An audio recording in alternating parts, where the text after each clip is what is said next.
আসসালামু আলাইকুম ওয়া রাহমাতুল্লাহি ওয়া বারাকাতুহু। সম্মানিত দর্শক, আমাদের সাউন্ড ক্লিয়ার আছে কিনা আপনারা আমাদেরকে জানালে তারপরে আমরা আমাদের প্রোগ্রামটি শুরু করব ইনশাআল্লাহ। আপনারা একটু আমাদেরকে কমেন্ট বক্সে জানিয়ে দিন যে আমাদের সাউন্ডটা ক্লিয়ার আছে কিনা। আপনারা যদি বলেন যে সাউন্ড ক্লিয়ার আছে তাহলে আমরা আমাদের প্রোগ্রামটি শুরু করতে পারি। আমাদের সাউন্ড সম্পর্কে আমাদেরকে একটু জানান। আপনারা যদি বলেন সাউন্ড ক্লিয়ার হলে আমরা ইনশাআল্লাহ শুরু করব আমাদের প্রোগ্রামটি।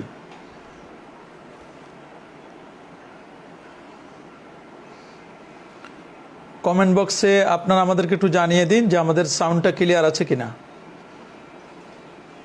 অডিও চেক করা হচ্ছে, আপনারা মেহেরবানি করে আমাদেরকে একটু জানান যে হ্যাঁ সাউন্ড ক্লিয়ার আছে কিনা, আগের মতো আপনারা সাউন্ড পাচ্ছেন কিনা। গতকালকে আমাদের সাউন্ডে প্রবলেম ছিল।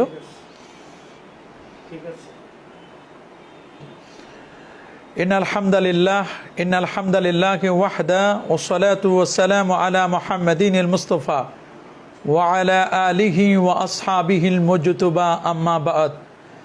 কাছে কিংবা দূরে, বিশ্ব জুড়ে যে যেখান থেকে আমাদের ফেসবুক পেজে সরাসরি প্রশ্নোত্তরমূলক অনুষ্ঠান ইসলাম জানা অজানার 148তম পর্বটি দেখছেন, আপনাদের সবাইকে জানাচ্ছি আন্তরিক প্রীতি ও শুভেচ্ছা। প্রিয় দর্শক, এই মুহূর্তে যারা আমাদের সাথে যুক্ত হয়েছেন, আমরা আপনাদের রিকোয়েস্ট করব আপনারা সংক্ষেপে আপনাদের প্রশ্নগুলো পাঠিয়ে দিন। আপনাদের প্রশ্ন পেলেই ইনশাআল্লাহ আমরা আমাদের উত্তর দেওয়া শুরু করব। ইতিমধ্যে অনেকেই আমাদের সাথে যুক্ত হয়েছেন, আমি দেখতে পাচ্ছি 125 জন আমাদেরকে দেখছেন। আশা করি এটি সংখ্যাটি আস্তে আস্তে করে বাড়বে। আপনারা সাদাকায়ে জারিয়া হিসাবে আমাদের এই কোরআন এবং সুন্নাহর আলোকে প্রশ্ন উত্তরগুলো সবার কাছে ছড়িয়ে দিবেন, লাইক এবং শেয়ার করবেন, এটি আমাদের আবেদন থাকবে। এই প্রোগ্রামটি যেন সকলে দেখতে পারে, এটি সাদকায়ে জারিয়া হিসাবে সকলে যেন শুনতে পারে, আমি অনুরোধ করব আপনারা আপনাদের বন্ধু বান্ধবদের কাছে এই প্রোগ্রামটিকে ছড়িয়ে দিবেন। আমরা চেষ্টা করছি আমরা কোরআন এবং সুন্নাহর আলোকে আপনাদের প্রশ্নগুলোর উত্তর দেওয়ার জন্য। প্রথমে যার প্রশ্নটি দিয়ে আমরা শুরু করব, তিনি প্রশ্ন করেছেন হাফেজ আবু তাহের আত্তারি। তিনি বলছেন, মিথ্যা বললে কি রোজা ভেঙে যাবে? হাফেজ আবু তাহের আত্তারি ভাই, মিথ্যা বললে রোজা ভেঙে যাবে না, তবে রোজার যে অ্যাকশন এটি কমে যাবে। প্রিয় নবী রসুল করিম সাল্লাল্লাহু আলাইহি ওয়াসাল্লাম সহিহ বুখারী শরীফের মধ্যে বলেছেন, মান লাম ইয়াদা কওলা যুর ওয়াল আমালা বিহি ফালাইসা লিল্লাহি হাজাতুন ফি আন ইয়াদা তাআমাহু ওয়া শারাবাহু। যে ব্যক্তি মিথ্যে কথা মিথ্যে কাজ ছেড়ে দিতে পারল না, তার রোজার মধ্যে ক্ষুধা পিপাসা নিবারণ করে থাকার মধ্যে আল্লাহর কোনো যায় আসে না। তার মানে যে ব্যক্তি সিয়াম পালন করলো, সিয়াম পালন করে সে মিথ্যে কথা মিথ্যা কাজ ছাড়তে পারলো না, রোজাও রাখছে আবার মিথ্যে কথাও বলছে, রোজাও রাখছে আবার মিথ্যে কাজও করছে, এই রোজা তার কোনো ক্রিয়েটিভ নয়, এই রোজা তার কোনো উপকার দিবে না, বরং এই রোজা আমার আল্লাহ কিন্তু চান না। আল্লাহ সুবহানাহু ওয়া তাআলা ওই রোজাটি চান যেই রোজা মানুষের উপকার দিবে, যেই রোজা কিয়ামতের দিনে মানুষকে রিকমেন্ড করবে, সুপারিশ করবে। আলহামদুলিল্লাহ, আমাদের কাছে আরও অনেক প্রশ্ন এসেছে। এক ভাই প্রশ্ন করেছেন যে কোনো অপরাধীর পিতামাতাকে গালি দেওয়া জায়েজ হবে কি না। দেখুন, নিয়ম হচ্ছে যিনি অপরাধ করবেন তাকে গালি দিতে হবে, যিনি অপরাধ করেন নাই তাকে গালি দেওয়া এটি কখনো শোভনীয় নয়। কারো কৃত অপরাধের কারণে তার মা বাবাকে নিয়ে গালিগালাজ করা এটা শরীয়ত সম্মত নয়, এটি একটি নিষিদ্ধ কাজ। এ ব্যাপারে সেই ব্যক্তি মুসলিম হোক চাই অমুসলিম হোক, যেই হোক না কেন, এ ব্যাপারে আব্দুল্লাহ ইবনে আমর ইবনে আস রাদিয়াল্লাহু তাআলা তিনি একটি হাদিস কোট করেছেন, আন্না রাসূলুল্লাহ সাল্লাল্লাহু আলাইহি ওয়াসাল্লাম ক্বাল মিনাল কাবায়ের, কবিরা গুনার মধ্যে একটি অন্যতম গুনাহ হচ্ছে যে শাতমুর রাজুলে ওয়ালিদাইহি, যে সে পিতামাতাকে গালি দেওয়া এটি কবিরা গুনার অন্তর্ভুক্ত। কারো মা বাবাকে গালি দেওয়া এটা কবিরা গুনার অন্তর্ভুক্ত। ক্বালু ইয়া রাসূলুল্লাহ, সাহাবায়ে কেরাম বললেন, যোগো আল্লাহ রসুল, ওয়া হাল ইয়াশতিমুর রাজুলু ওয়ালিদাইহি, যে কোনো ব্যক্তি কি তার পিতামাতাকে গালি দিতে পারে? রাসূল আকরাম সাল্লাল্লাহু আলাইহি ওয়াসাল্লাম বলেন, হ্যাঁ, এভাবে দিতে পারে যে ব্যক্তি অন্য ব্যক্তির পিতাকে গালি দিবে। যদি কেউ আরেকজনের মা অথবা বাবাকে গালি দেয়, এই গালি দেওয়ার দ্বারা মূলত নিজের মা বাবাকে গালি দেওয়ার নামান্তর। এই জন্য আমরা কারো মা বাবাকে গালি দিব না, হোক সে মুসলিম অথবা হোক সে অমুসলিম। এই বিষয়টি আমরা খেয়াল করব। আমাদের কাছে প্রশ্ন করেছেন এমডি আল আমিন খান। তিনি জানতে চেয়েছেন, হুজুর তারাবির টাকা কি মসজিদের কাজে লাগানো যাবে? যদি এভাবে বলা হয় যে এটি আমরা মসজিদ এবং হাফেজ সাহেবদের হাদিয়া বাবদ আপনাদের কাছে চাচ্ছি, সেটি তাহলে এটি মসজিদের কাজে লাগানো যাবে। কিন্তু আপনি বলে উঠালেন হাফেজ সাহেবদের কথা বলে, এটি হাদিয়া, মনে রাখবেন এটি কন্ট্যাক্ট করা কখনো বৈধ নয়। হাদিয়া এটা বলে কোলে নয়, বরং শুধু একটু তাদেরকে স্মরণ করিয়ে দেওয়া।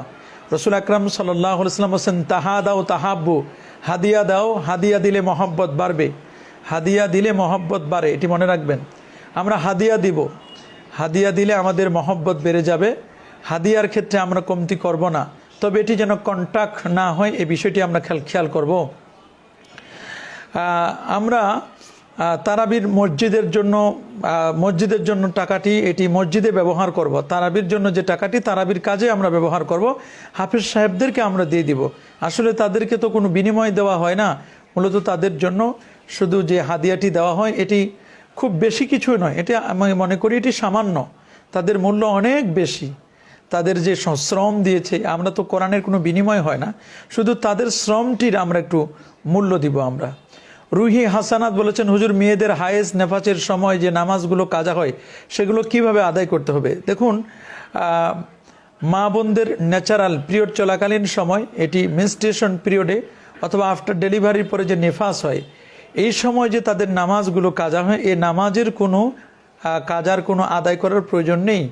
এগুলো আল্লাহ তাআলা মাফ করে দিয়েছেন। আদম সন্তানদের যারা নারী সমাজ, তাদেরকে আল্লাহ তাআলা মাফ করে দিয়েছেন। হ্যাঁ, এই সময়ে যদি তাদের কোনো রোজা ছুটে যায়, যে কটি রোজা ছুটে যাবে সেই কয়টি রোজা তাদেরকে কাজা করতে হবে। আমাদের কাছে প্রশ্ন করেছেন শাহ সম্রাট, বিড়াল গা ঘষা দিলে বা স্পর্শ করলে গোসল করতে হবে না, উজু করলেই চলবে? উজু করলেই চলবে, বিড়ালতে অপবিত্র তা কিন্তু নয়। আমাদের কাছে প্রশ্ন করেছেন জানাজার নামাজের পর পর মোনাজাত দেওয়ার বিধান কি? দেখুন, জানাজার নামাজের পর পর মোনাজাত নয়, বরং জানাজান নামাজের পর পর নয়, এটি আপনাদের মনে রাখতে হবে। যেটি করবেন সেটি হচ্ছে জানাজার নামাজের পরে কাতার ভেঙ্গে সংক্ষিপ্ত আকারে আপনি দোয়া করবেন। জানাজার নামাজের পরে কাতার ভেঙ্গে সংক্ষিপ্ত আকারে দোয়া করতে হবে, এটি জায়েজ আছে, শর্ত হচ্ছে কাতার ভাঙতে হবে। আর স্বাভাবিকভাবে আপনার দাফনের পরে দোয়া করা, এটি হচ্ছে সুন্নাহ।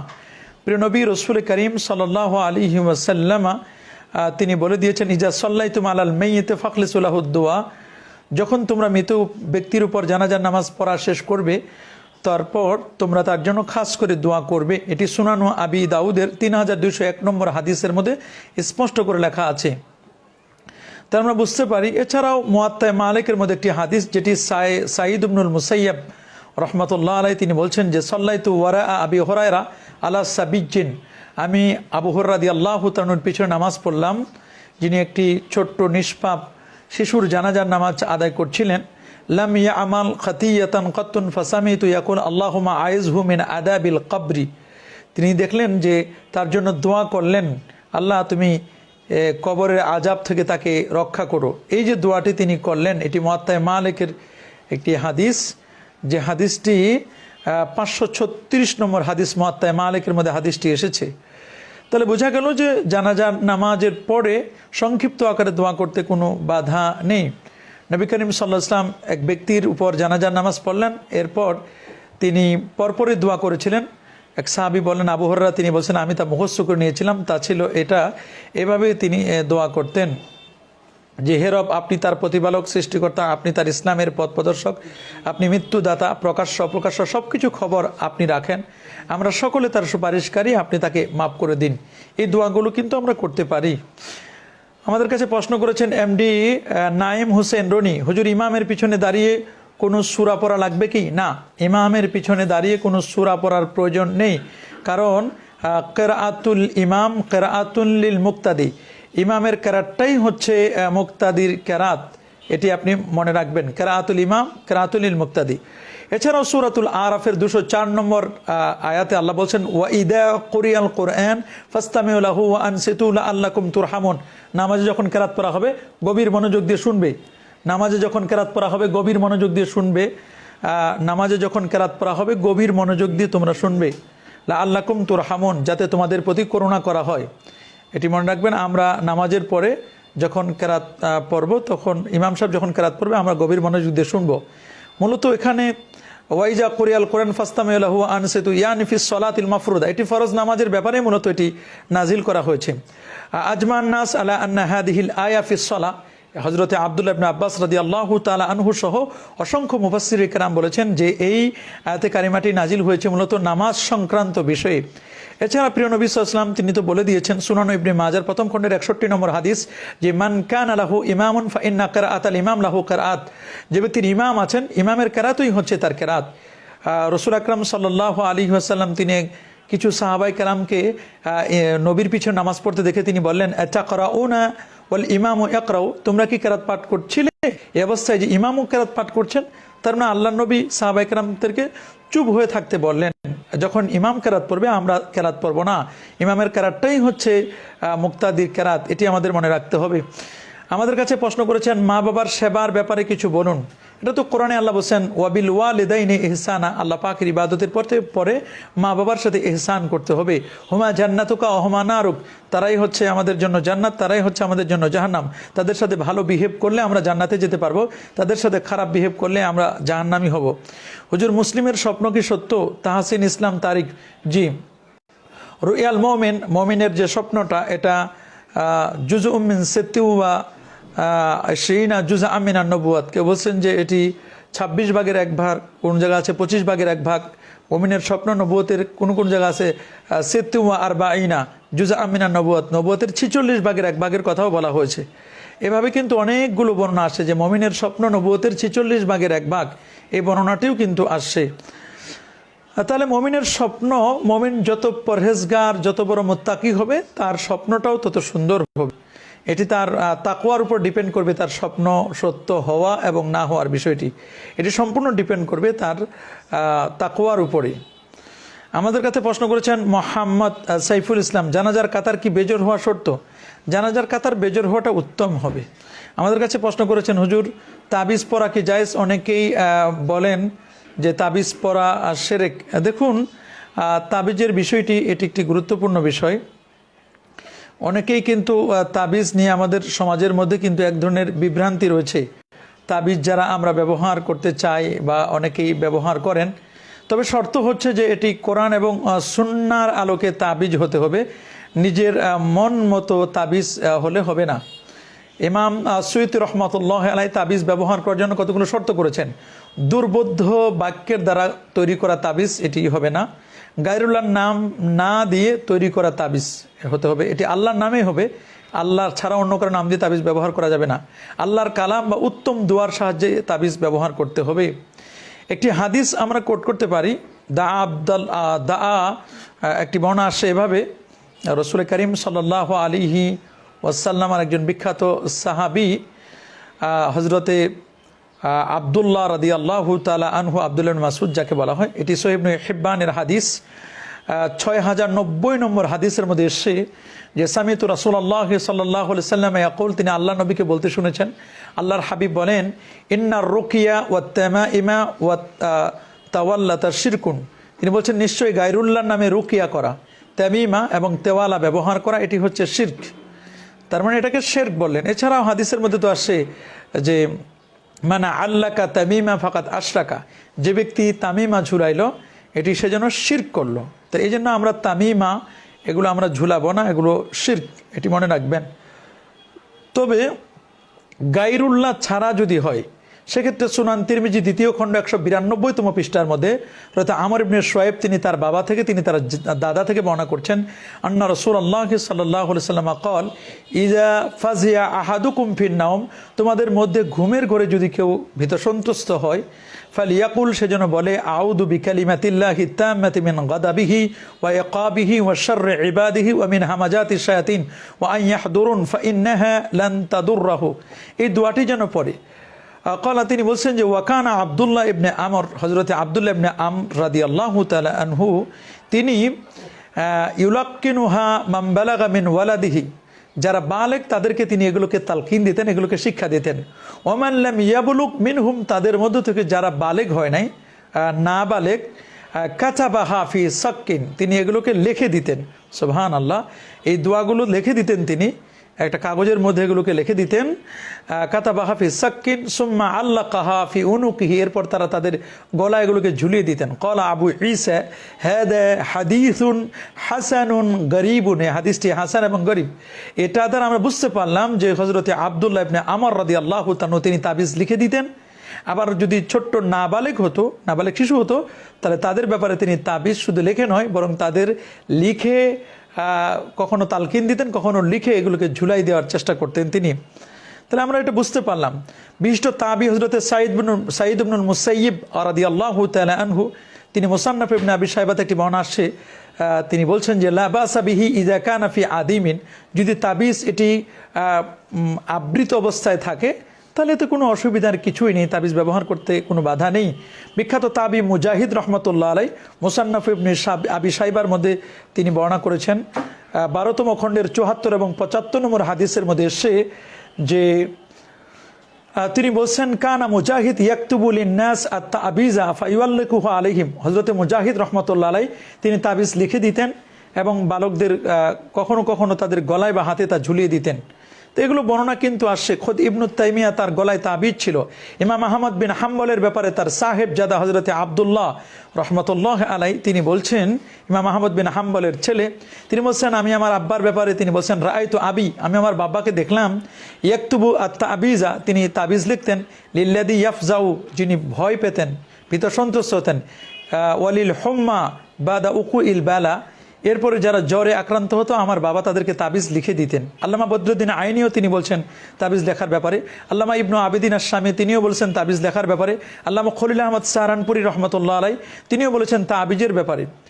তা ইবনু তাইমিয়ার ব্যাপারে যেটা বলা হয়েছে যে ইবনুল কাইয়্যিম আল জাওজিয়া, তারই শাগরেদ, ইবনু তাইমিয়ার শাগরেদ, শাইখুল ইসলামের শাগরেদ, তার কি আমল ছিল, তিনি বলছেন যে কানা শাইখুল ইসলাম ইবনু তাইমিয়া রাহিমাহুল্লাহ, তিনি লিখছেন এটা যে ইয়াকতুবু আলা জাবাহাতিহি, তিনি তার কপালে রেখে দিতেন, ওয়াকিলা ইয়া আরদু ইবলিই মাআকে ওয়া ইয়া সামাউ আকলিই ওয়া গীদাল মাউ ওয়া কুদিয়াল আমরু ওয়া সামিতুহু ইয়াকুলু কাতাবতুহা লিগাইরি ওয়াহিদিন ফাবারা ওয়াকিলা ইয়া আরদু ইবলাই, এটা লিখে দিতেন তিনি। আর আমি তাকে বলতে শুনেছি আমি অনেকের জন্য এই আয়াত লিখে দিয়েছি যাতে সুস্থ হয়েছে। তাবিজ লিখে হাদিয়া গ্রহণ করাও জায়েজ আছে, যেটি সহিহ বুখারীর অনেকগুলো বর্ণনা আসছে। আর এমনিতেও আল্লাহ তাআলা কোরআনকে শিফা বলেন, ওয়া নুনাজ্জিলু মিনাল কোরআন মা হুয়া শিফাউ ওয়া রাহমাতুল লিল মুমিনিন, সূরা বানী ইসরাঈলের 82 নম্বর আয়াতে এটি বলে দেওয়া হয়েছে। সুতরাং তাবিজ লিখতে কোনো বাধা নেই। হুজুর শহীদ কাকে বলে একটু বুঝিয়ে বললে ভালো হতো। যারা দিন কায়েমের জন্য নিজের জীবন সে দিয়েছে, জিহাদের ময়দানে যারা যুদ্ধ করে যারা মারা গেছেন তাদেরকে শহীদ বলা হয়, এটি মনে রাখবেন। এটি হলো শহীদে হাকিকি। আর শহীদে হুকমি হচ্ছে পেটের ব্যথায় যদি কেউ মারা যায়, পানিতে পড়ে মারা যায়, উপর থেকে পড়ে যদি কেউ মারা যায়, এরকম 11 প্রকারের আরও শহীদ রয়েছে। আমাদের কাছে প্রশ্ন করেছেন হুজুর বিদআতি সাইয়্যার একটি উদাহরণ দিন, যেমন সিনেমা হল প্রতিষ্ঠা করা এটা বিদআতি সাইয়্যা, আপনি একটি চাইছেন, একটির উদাহরণ আমি দিলাম। আমাদের কাছে প্রশ্ন করেছেন সালাতে প্রথম সিজদা ও দ্বিতীয় সিজদার মাঝে কোনো কিছু পড়তে হয় কিনা। অবশ্যই প্রথম সিজদা দ্বিতীয় সিজদার মাঝখানে আল্লাহুম্মা ইন্নী আল্লাহুম্মার জুকনি ওয়াহদিনী ওয়াফিনী ওয়াগফিরলি, এগুলো আপনি পড়তে পারেন। আল্লাহুম্মার জুকনি ওয়াহদিনী ওয়াহফিনী, এগুলো ওয়াফিনী ওয়ারজুকনি, এগুলো অনেকগুলো বর্ণনা আসছে, আপনি এভাবে পড়তে পারেন। গাড়িতে বসে নামাজ কিভাবে পড়ব? গাড়িতে বসে আপনি যদি দাঁড়ানো সম্ভব হয় তাহলে দাঁড়িয়ে পড়বেন, না হলে বসে পড়বেন। আর আপনি যদি সেখানে কিবলা নির্ধারণ করতে না পারেন তাহলে যেদিকে ফিরে আপনার জন্য সহজ হয় সেদিকে ফিরে আপনি পড়বেন। আমাদের কাছে প্রশ্ন করছে এমডি আল আমিন খান, হুজুর আসসালামু আলাইকুম, ওয়ালাইকুম আসসালাম ওয়া রাহমাতুল্লাহ। জানাজার নামাজে সূরা ফাতিহা পড়া লাগবে কিনা? গতকাল সহ আরো 2বার আমি উত্তর দিয়েছি। জানাজার নামাজে সূরা ফাতিহা শুধু সানা হিসেবে পড়া যাবে, কেরাত হিসেবে পড়ার কোনো বিধান নেই। হানাফি মাযহাব মতে কেরাত হিসেবে পড়া যাবে না। আমার কাছে একজন লোক 20 টাকা পায়, এখন তাকে খুঁজে পাওয়া সম্ভব নয়। এখন কোনো বিকল্প পদ্ধতি আছে কি? এই 20টা টাকা তার নামে আপনি দান করে দিন এবং সোয়াবটি যেন তিনি পান। পরবর্তীতে যদি তার সাথে আপনার দেখা হয়ে যায় তাহলে এই 20টা টাকা আপনাকে দিয়ে দিতে হবে। আবার যদি তিনি দাবি করেন তাহলে দিয়ে দিবেন।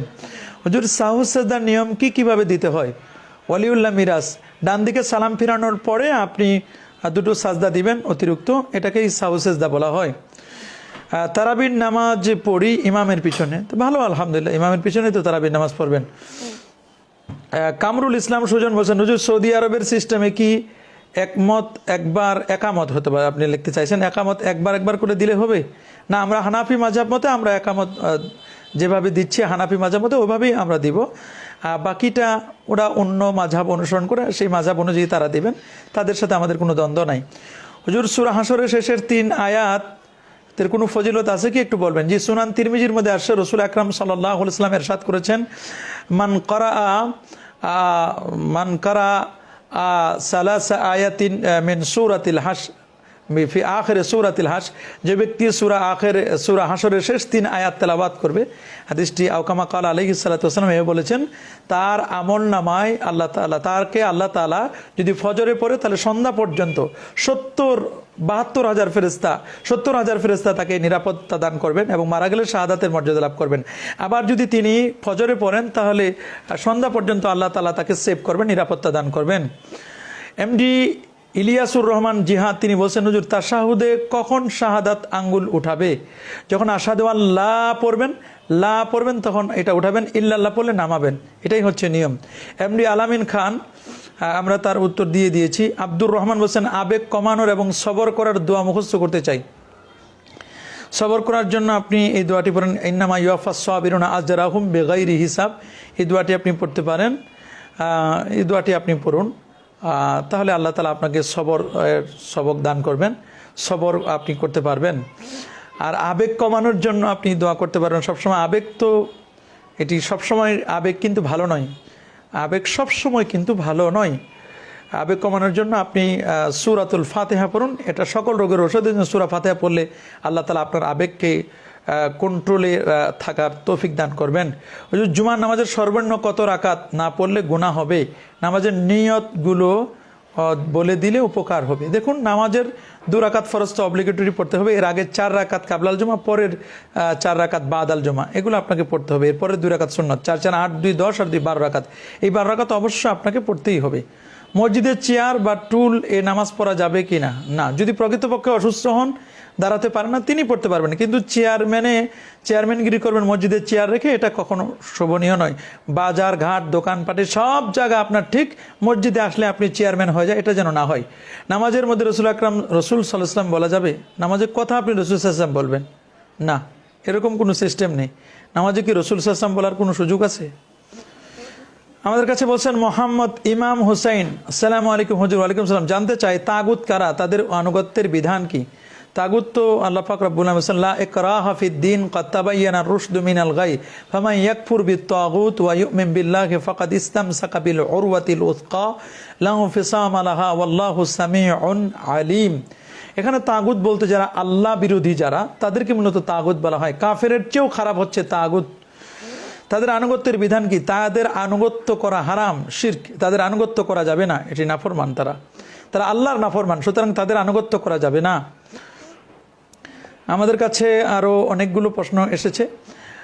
ইমামের পিছনে সূরা ফাতিহা পড়তে হবে কি না? না, মুহিব সুমন, ইমামের পিছনে সূরা ফাতিহা সহ যে কোনো সূরা পড়া এটি মাকরুহে তাহারিমি হবে হানাফি মাযহাব, তো অন্য মাযহাব সেটি ভিন্ন কথা। হুজুর বিকাশের ব্যবসা কি হালাল নাকি হারাম? বিকাশের কোন ব্যবসাটি আপনি বলতে চাচ্ছেন? সেখানে যদি টাকাটি পাঠানোর জন্য একটা সার্ভিস চার্জ নেওয়া হয় তাহলে সেক্ষেত্রে কোনো বাধা নেই, কিন্তু এছাড়া বাকি যদি এখানে অতিরিক্ত নেওয়া হয় তাহলে সেটা হারাম হবে। হুজুর ফিতরা জনপ্রতি কত টাকা করে? সর্বনিম্ন 70 টাকা, সর্বোচ্চ 2400 সামথিং, 2445 টাকা মনে হয়, এতটুকুই। তো সর্বনিম্ন 70 টাকা এটা আমরা দিব পার পারসন। হুজুর কেমন আছেন? জি আলহামদুলিল্লাহ। হুজুর তাহাজ্জুদ নামাজ পড়া কি? তাহাজ্জুদের নামাজ সুন্নত বা নফল, যেটাই বলেন একই কথা। এমনি আবু তাইয়্যিব বলছেন, আসসালামু আলাইকুম হুজুর। ওয়ালাইকুম সালাম। রোজা রেখে গীবত করা কি? রোজা রেখে গীবত করা হারাম, অন্য সময়ও গীবত করা হারাম। যে ব্যক্তি গীবত করলো সেজন্য রোজায় রাখে নাই, এমনটি মনে রাখবেন। এমনি আব্দুল কাদির বলছেন, হুজুর তারাবির নামাজের প্রত্যেক 2 রাকাত পরপর কি নিয়ত করতে হবে? 2 রাকাত পরপর নিয়ত করাটা উত্তম হবে। আমার কাছে প্রশ্ন করেছেন, শায়েখ কয় জায়গায় মিথ্যা কথা বলা যাবে? 3 জায়গার কথা বলা হয়েছে, কোনো কোনো জায়গায় আরও বেশি থাকতে পারে, তবে আমি যতটুকু জানি 3টি জায়গার কথা বলা হয়েছে। একটু ঘুরাইয়া তাউরিয়া করে বলবেন। হুজুর কবরস্থানের উপর ঈদগাহ করা যাবে কি? না, কবরস্থানের উপর ঈদগাহ নয়। হুজুর একই সাথে জামাতে স্বামী স্ত্রী নামাজ পড়তে পারবে কি? পারবে, তবে শর্ত হচ্ছে স্বামী বরাবর পিছনে স্ত্রী দাঁড়াবেন। যে সুন্নতে মুআক্কাদা অনেকে পড়ে না, তাদের কি গুনাহ হবে? অবশ্যই সুন্নতে মুআক্কাদা যারা পড়ে না তাদের গুনাহ হবে। জোহরের নামাজে 6 রাকাত পড়ে না, অবশ্যই জোহরের নামাজের আগে 4 রাকাত সুন্নত পড়তে হবে। এটা যদি বারবার ছেড়ে দেয় তাহলে এটা গুনাহ হবে। হুজুর সেজদার মধ্যে কি বাংলায় দোয়া করা যাবে? না, নাইমুল ইসলাম রিফাত ভাই, সেজদার মধ্যে বাংলায় দোয়া করা যাবে না। রাসূল আকরাম সাল্লাল্লাহু আলাইহি ওয়াসাল্লাম যে দোয়াগুলো শিক্ষা দিয়েছেন সে দোয়াগুলোই আপনি কেবলমাত্র করবেন। বন্ধকি টাকার উপর জাকাত দিতে হবে কি? বন্ধকি যে টাকাগুলো আপনি বন্ধক রেখেছেন এটা ফিরে পেলে তারপর আপনি জাকাত দিবেন। আমাদের কাছে প্রশ্ন করেছেন, হুজুর সেজদার মধ্যে কি বাংলায় দোয়া করা যাবে? না ভাইয়া, সেজদার মধ্যে বাংলায় দোয়া করা যাবে না। আমরা আরেকবার আপনার এই প্রশ্নের উত্তর দিয়েছি। কোরআন শরীফে সিজদা কেন দিতে হয়? এটা আল্লাহ পাকের আনুগত্যের জন্য সাজদাগুলো দিতে হয়। এছাড়াও আল্লাহ তাআলা অর্ডার করেছেন, আল্লাহর অর্ডারকে ফলো করার জন্য রাসূল আকরাম সাল্লাল্লাহু আলাইহি ওয়াসাল্লাম করেছেন, রাসূল করিম সাল্লাল্লাহু আলাইহি ওয়াসাল্লাম তিনি অর্ডার করেছেন, এই জন্য আমরা সাজদাগুলো দিয়ে থাকি। এটা তেলাওয়াতের সিজদা বলি। ওটি তেলাওয়াত করলেই আমরা যেন আনুগত্যটা মেনে নিলাম, আল্লাহকে মেনে নিলাম, এটি এই জন্য আমরা সিজদা দিয়ে থাকি। হুজুর বাবার সম্পদ কিভাবে ভাগ করব? মেয়ে এবং ছেলেকে কিভাবে ভাগ করে দিতে হবে? দেখুন, বাবা মারা যাওয়ার পরে সম্পদ ভাগ হবে, আগে নয়, মারা যাওয়ার পরে। যত ছেলে তত, যত মেয়ে তত ভাগ, যত ছেলে ডাবল ভাগ। ছেলে যদি 5 টাকা পায় মেয়ে পাবে 2.5 টাকা, মেয়ে যদি 3 টাকা পায় তাহলে ছেলে পাবে 6 টাকা, ডাবল পাবে। কারণ মেয়েটা মায়ের দিক থেকে পায়, অনেক দিক থেকে পায়, তার খরচাদি কম। এই ব্যাপারে ইসলাম তাদেরকে ঠগায় নাই, বরং ইসলাম তাদের উপর ইনসাফ করেছেন। আমাদের কাছে প্রশ্ন করেছেন, হুজুর কেমন আছেন? আলহামদুলিল্লাহ। হুজুর তাহাজ্জুদ নামাজ এর ব্যাপারে বলবেন। তাহাজ্জুদের নামাজ হচ্ছে রাসূল আকরাম সাল্লাল্লাহু আলাইহি ওয়াসাল্লাম 8 রাকাত তাহাজ্জুদ 3 রাকাত বেতের পড়তেন, এটি মনে রাখবেন। 8 রাকাত তাহাজ্জুদ 3 রাকাত বেতের পড়তেন। ফেতরা সর্বোচ্চ আর সর্বনিম্ন বলতে কি বোঝানো হয়েছে? সাগর শাহপরান মুন্না, ফেতরার সর্বোচ্চ আর সর্বনিম্ন বলতে কেউ রাসূল আকরাম সাল্লাল্লাহু আলাইহি ওয়াসাল্লাম কখনো কিসমিস দিয়ে দিতেন, খেজুর দিয়ে দিতেন, কিসমিস, এগুলো যদি দিয়ে দেওয়া হয় তাহলে তো আপনার অনেক বেশি হবে। আর যদি আমরা কখনো কখনো তিনি গম দিয়ে দিতেন, তো গম বা আটা, তাহলে এক দিক থেকে দিলে আপনি নেসপে সা, যেটা 1 কেজি 12.5 টাকা বা 15-13 টাকার মতো, এটা দিয়ে 2 ধরনের সিস্টেমটাই আছে। কিসমিস দিলে এটা হবে, আর গম দিয়ে দিলে এভাবে হবে, আটা দিয়ে দিলে। এটাকে মূলত বোঝানো হচ্ছে। সরকারি চাকরিজীবীদের জিপিএফ ফান্ডে রাখা টাকার জাকাত দিতে হবে কি? বললে ধন্য হব যে এই টাকাটা আপনি হাতে পেলেই তারপর আপনি জাকাত দিবেন। আমাদের কাছে প্রশ্ন করেছেন, জুমার নামাজে যদি ইমাম কেরাতে ভুল করলে লোকমা দেওয়া যাবে? জুমার নামাজে যদি কেরাতে ভুল করে তাহলে অবশ্যই লোকমা দেওয়া যাবে। কেন লোকমা দেওয়া যাবে না? আপনি জুমার নামাজে যদি কেরাতে ভুল করে তাহলে লোকমা দিতে পারবেন, কোনো বাধা নেই। আমাদের কাছে প্রশ্ন করেছেন, প্রিয় শায়েখ ইচ্ছা করে রোজা না রেখে রোজাদারকে ইফতার করালে কি সমান সওয়াব পাবে? সে তো রোজাই রাখলো না, আরেকজনকে ইফতার করলে এই জন্য ইফতার করানোর কারণে সে সওয়াব পাবে, কিন্তু আমরা মনে করব যে তিনি রোজা রাখবেন, মনে রাখবেন যে তিনি রোজা পালন করবেন। আমাদের কাছে প্রশ্ন করেছেন যে ভাই আমার বাবা জীবিত কিন্তু অসুস্থ, সে রোজা রাখা যায় কিনা, অন্য কোনো পথ আছে কিনা? যদি এমন অসুস্থ হয় আবার তিনি ফেরার কোনো সুযোগ নেই, রিকভারি করার কোনো সুযোগ নেই, তাহলে নিয়ম হচ্ছে যে তিনি ফিদিয়া দিবেন। আর যদি দেখেন যে না এখন যে পরিস্থিতি, তাহলে তিনি সুস্থ হলে তাহলে পরবর্তীতে যে কটি রোজা ছুটে গেছে সেই কটি রোজা তিনি আদায় করবেন। পবিত্র কোরআনেই বলেছেন, ফামান কানা মিনকুম মারিদান আও আলা সাফারিন ফাইদ্দাতুম মিন আইয়ামিন উখার। তো এটা পরবর্তীতে অবশ্যই এটি তিনি রোজাগুলো পালন করে নেবেন। আমাদের কাছে প্রশ্ন করেছেন, হুজুর দরুদে ইব্রাহিমের মধ্যে কি সালাম আছে? না, দরুদে ইব্রাহিমের মধ্যে সালাম নেই। দরুদে ইব্রাহিমের মধ্যে শুধু সালাত আছে, কিন্তু সালাম নেই। আর আল্লাহ তাআলা তো বলছেন যে সাল্লু আলাইহি ওয়া সাল্লিমু তাসলিমা, তোমরা নবীর প্রতি দরুদ পড়ো এবং সালামও দাও। তাহলে আমরা দরুদও পড়ব, সালামও দিব, এটি আমরা চেষ্টা করব। আমাদের কাছে প্রশ্ন করেছেন, হুজুর সালাতুত তাসবির নামাজ জামাতে আদায় করা যাবে কি? না, সালাতুত তাসবির নামাজ এটি জামাতের সাথে আদায় করা যাবে না।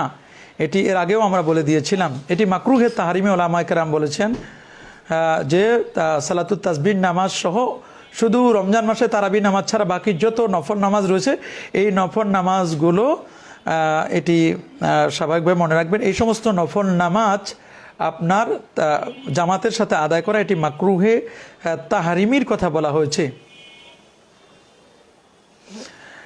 আমাদের কাছে প্রশ্ন করেছেন যে হুজুর কোন কোন স্থানে মিথ্যা কথা বলা যায়। আমি বলছিলাম যে বেশ কয়েকটি জায়গায় মিথ্যা কথা বলা যায়, তিনি স্পেসিফিকলি জানতে চেয়েছেন। আমরা বলবো যে 3টি জায়গায় মিথ্যা কথা বলা যাওয়ার কথা আসছে। একটি হচ্ছে মীমাংসার জন্য। রাসূল বলেছেন লাইসাল কাদ্দাব আল্লাযী ইউসলিহু বাইনান নাস, উম্মে কুলসুম রাদিয়াল্লাহু তাআলা আনহা থেকে হাদিসটি, যে ওই ব্যক্তি মিথ্যুক নয় যে ব্যক্তি দুজনের মাঝে মীমাংসার জন্য মিথ্যে কথা বলে, ওই ব্যক্তিকে মিথ্যুক বলা যায় না। দুই যুদ্ধক্ষেত্রে মিথ্যা কথা বলা যাবে। স্ত্রী স্বামী পরস্পরের নিকট অনেক সময় মিথ্যা কথা বলার সেখানে সুযোগ রয়েছে। একটু ঘুরাই বলবেন, এটা সুনানে আবি দাউদের 4921 নম্বর হাদিস, সহিহ মুসলিমে, তিরমিজি, মিশকাত সহ 5031, 5033।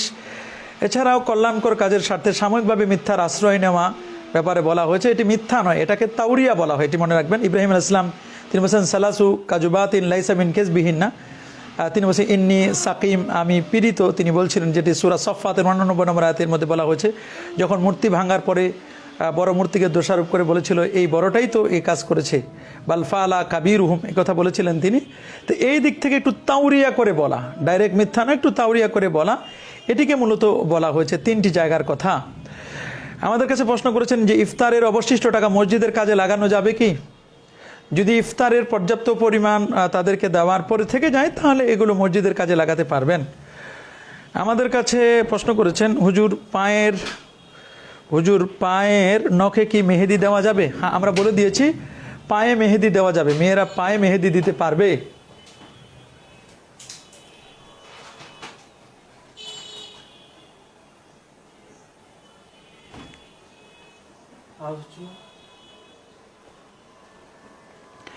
আমাদের কাছে প্রশ্ন করেছেন হুজুর হিন্দু ধর্মের একজন বন্ধু আমাকে ইফতার করাতে চাই, তো হুজুর আমি কি ইফতার করতে পারবো? হ্যাঁ, হিন্দু ধর্মের একজন ব্যক্তি ইফতার করাতে চাই, তাহলে আপনি সেক্ষেত্রে তার খাবারটি হালাল কিনা এটি আপনি দেখবেন। আর আপনি যদি মুক্তাদা শ্রেণীর না হন, মানে অনুসৃত ব্যক্তির মধ্যে না হন, তাহলে মনে রাখবেন যে আপনার এটি আমাদের খেয়াল করতে হবে, তাহলে আপনার কোনো প্রয়োজন নেই, এক্ষেত্রে তার ইফতারে গ্রহণ করার কোনো প্রয়োজন নেই।